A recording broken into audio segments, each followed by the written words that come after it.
Today we're going to discuss selections, and selections are an extremely important part of Photoshop.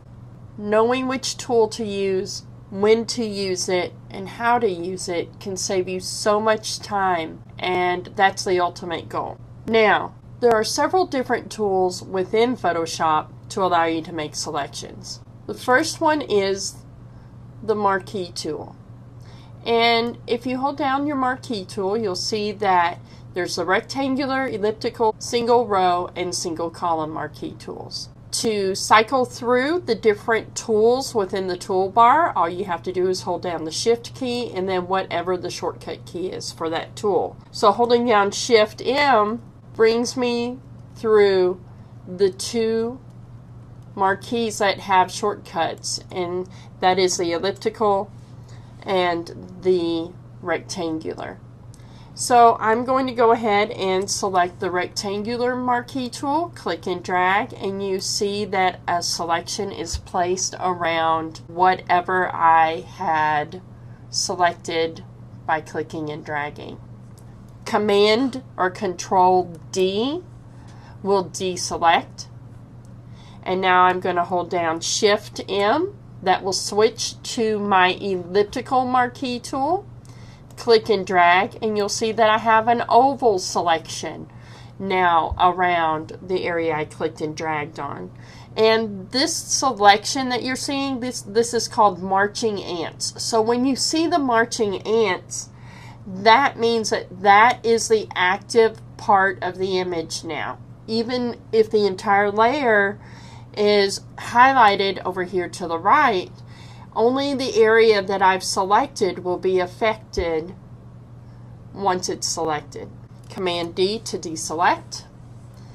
And just to show you what the single row Marquee does, notice how guidelines are placed and places one single line there, single column, does a vertical. Command D to undo, and right below the Marquee tool is our Lasso tool, and the shortcut for the Lasso tools is L. And so once again I can cycle through the three different Lasso tools by holding down my Shift key and hitting the shortcut, which is L again. So Lasso tool is the basic one. There's polygonal Lasso tool and magnetic Lasso tool.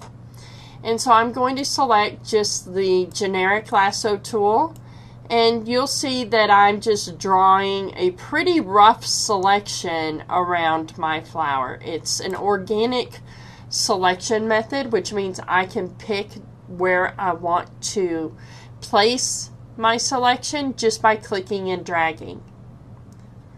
Alright, Command D to deselect. I'm going to hit Shift L, and that's going to bring me to the polygonal Lasso tool.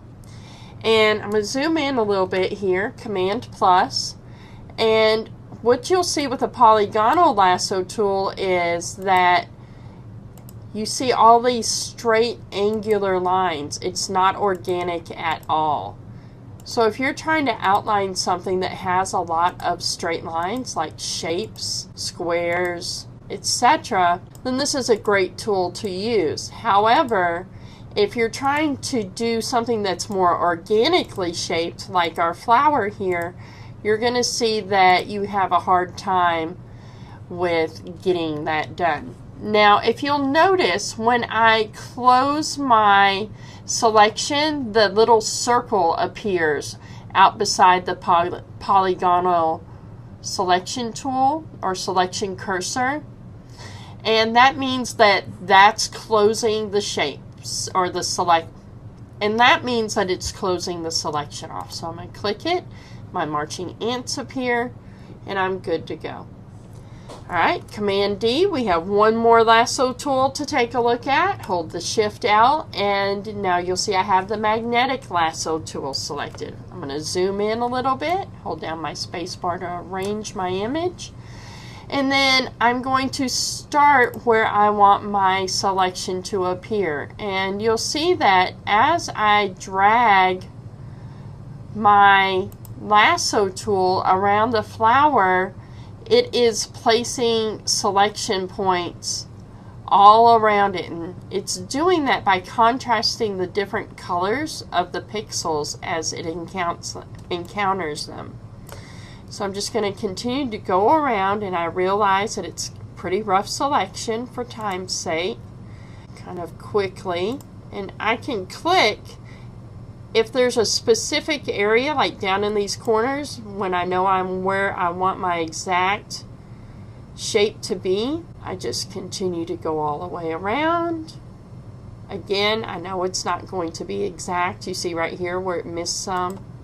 No problem, we can fix that.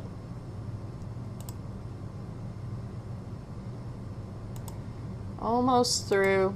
And you'll see this is much better at doing a detailed selection. It's not perfect, but it's a lot closer than what we were able to get with the polygonal or just the basic lasso tool. Alright, almost there. Just continue to do these last few petals. And then when I get down here to the bottom, you'll see that circle appear again. That means that I am now closing my selection. So I click that and the marching ants appear. In order to add or subtract to this selection, I can use the magic wand. Now, the shortcut for magic wand is W, so again, Shift W will cycle through the two wand tools, which is the quick selection tool and the magic wand tool. I'm going to show you the magic wand tool first. And I want you to notice that when I hold down my Alt or Option key, I get a little minus sign out beside my wand tool. Now, up here on the far left, if we go to the option bar, you'll see that I've got to create a new selection, add to selection, subtract from selection, and intersect with selection. And I'll explain those in a moment. Right now, I'm just on basic new selection. If I hold down the Alt or Option key, I can subtract from my selection. You'll see the minus sign appears. If I hold down the Shift key, I can add to my selection. And if I don't do anything at all, then when I click over here, it's going to want to create a new selection. And if I hold down my Shift plus my Alt or Option key, you'll see that it's an intersecting option. But in order for that to work, and that's this up here in the upper left hand corner, in order for that to work, you have to have a selection made before you can draw an intersecting selection. So I'm going to click on my flower with the magic wand tool, and you'll see that it selects pretty much everything that was that color. And there are some different options up here that we can use. We'll go over those more in detail shortly. Now if I hold down my Shift key, again I have that plus sign that appears, and if I click in all of these different color areas, you'll see that it's adding to the selection. And sometimes it adds areas that I don't want, and other times it's going to add the areas I do want. So I'm getting a mixture. Now I'm going to click Command D to deselect, and I'm going to select contiguous in the control panel, and now I'm going to click on my flower petal. And what you'll see now with contiguous selected is it's only selecting pixels that touch one another. That has to be continuously touching a pixel that's being selected. If I deselect contiguous and I select, you'll see that I get a whole lot more selected than when I have contiguous selected and select in the exact same spot. Now I can just continue to add by holding down the Shift key and coming through and clicking throughout my image. And you'll see that I'm getting a pretty clean selection, but it involves a lot of clicking and doing a lot of different things. I'm going to deselect with Command or Control D, and then I'm going to hold down the Shift W key to cycle to the next wand tool, which is the quick selection tool. And now what I'm going to do is I am going to click and drag. Alright, so as I click and drag, you see that the area I'm dragging over is becoming selected. So I just drag over the whole image. If I feel like it's missing a spot, then I can just drag my cursor over that and hold the shift key down. Alright, scroll up so we can see the area that was missed. So holding the shift key down allows me to add to my selection, grab in these areas, and you'll see that, zoom out just a little bit. For the most part, I've got a pretty clean selection. I'm going to hold the shift key down to select this part of this petal here around the edge. Up here we've got a little bit of an issue.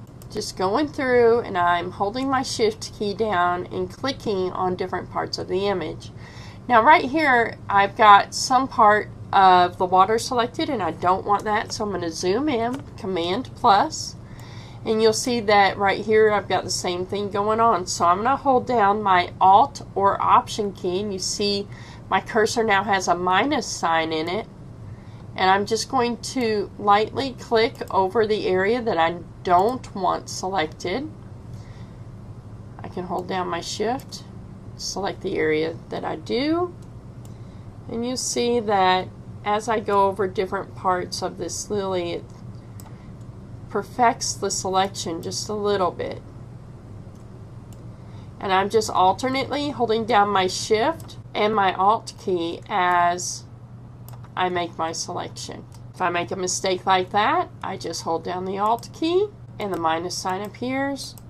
And so I can go through and I can get a pretty decent selection there. Now over here we also had an area of water right here that we wanted to remove, so I'm going to zoom in. I'm going to make my brush size pretty small to get that little bitty bit of water. And then I'm going to go ahead and hold down my Alt or Option key, and you'll see that it's now removing the water. And with this little tiny brush, I can go and get a good clean selection around the petal here. It seems like this brown color is not getting picked up around the rim. Right here, I can just click and drag. I don't have to do individual little clicks. And zoomed in this close makes it so much easier for me to see these little details of things that otherwise kind of tend to blend in. Alright, so you get the idea. You go around the edge, clean it up to get a nice solid selection. I'm going to go ahead and Command minus to zoom out. And that gave us an okay. There's still some areas of concern. I wouldn't consider this a ready selection, but it's almost there. Just needs the fine tuning. Now essentially, those are the selection tools. And we can do a lot with them. In the future videos, we'll see how each of these tools can be utilized in selecting parts of your image and modifying it.